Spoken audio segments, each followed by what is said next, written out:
Shot score! Do it again. Shot score! Do it again. Skating to the ice. 1,000 miles an hour. Don't break my die in a nuclear war. Shot score! Do it again. Shot score! Do it again. Skating to the ice. I'll pass the puck to you. Pass it right back and I'll push it in the net. Shot score!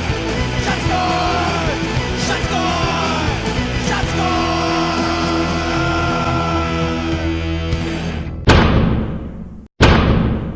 Hi everybody, welcome to this edition of Inside Hockey, coming to you from Studio 73 in downtown Boston alongside Kevin Greenstein. I'm your host, Mackenzie Lavoie. Thank you for joining us.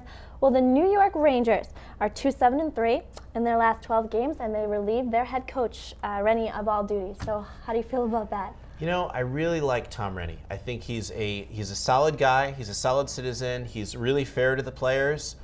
He's excellent with regard to player development, helping get the players on board with with the coach's plan, the whole thing. But he is not the right guy to coach a team that is a Stanley Cup contender. He's never really been in that position, and thus far, everything that we've seen from him as the Rangers coach is an indication that he's really not there yet.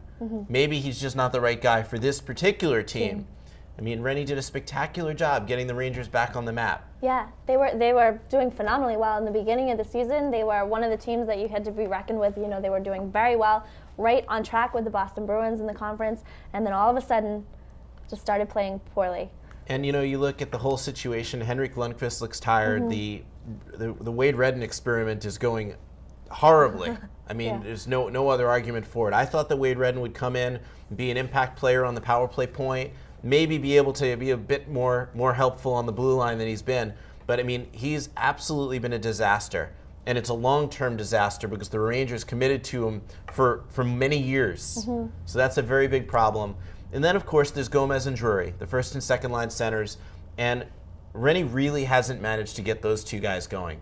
And to me, maybe it's their fault too, and I think that they would probably be candid enough to agree with that statement.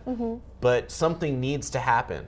Something needs to happen to get those two guys going, because if they don't get going, and if Wade Redden doesn't start getting things going from the blue line, this Rangers team isn't going anywhere. Now, who do you think it's up to? Now, you look at teams like Tampa Bay, who are now playing well, and they had a major coaching change, Barry Melrose to Rick Tocchet. And now you look at the Bruins, who had Dave Lewis, who played not very well. Now they're playing phenomenal under Claude Julien's system of hockey. So how do you think the Rangers, who are they going to have to bring in to get those guys like Drury and Gomez going? Well, I think a disciplinarian is necessary. I think someone who's going to get the team to play more aggressively and more physically in their own end is necessary. And I think what will stem from that is that you'll see that if they're playing a more aggressive physical style in the defensive zone, that guys like Gomez and Drury, who have succeeded with teams that have done that in the past, will start to succeed again. I mean, Gomez was a great player for the Devils. Yeah. And the Devils' system has proven to be impervious. I mean, when Martin Brodeur went down, it seemed like the Devils had to be done. We're done. I mean, how could they not be done? No Scott Stevens, no Scott Niedermayer, no Scott Gomez. How Scott could they not Clemenson. be done? But Scott Clemenson comes in and is the savior of the team, but not really. Yeah. What really is the savior of that Devils team is the system. It works. And the guys that stepped up to fill in that void. Absolutely. You look at this Rangers team, and there clearly needs to be a change in the way that they're operating so that they can get more out of their best players. And to me, it's going to start with them having to play a bit more physically in front of Henrik Lundqvist in the defensive zone, and that includes Wade Redden. If that happens, Rangers can turn things around. They're still in the playoff hunt, so it's not like they're out of the playoffs. Right. The situation isn't that grave, but a lot's got to be done in terms of changing their game plan now so that they can be a better team for the stretch and even more importantly for the playoffs.